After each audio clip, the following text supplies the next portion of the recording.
normal. So, yan ang pinagkaiba naman pang-apat pagdating sa breeding naman. Sa normal, pag breed mo, ang ganda ng mukha.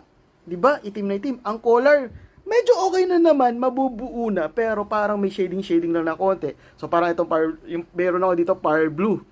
So, yan, sabihin natin, medyo may itim na mukha, medyo maganda rin naman leg, pero medyo may shading lang na konti, ganyan lang. Pero pag anak niya, bakit ganun? Parang hybrid yung anak.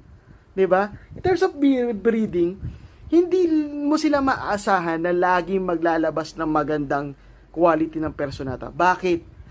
Katulad nga na sinabi ko sa inyo, genetics. Sa kanilang dugo, may nakahalong ibang species. So, yung ibang species na nakahalong yun, pwede yun mag-throwback o pwede yun bumalik. 'Di ba?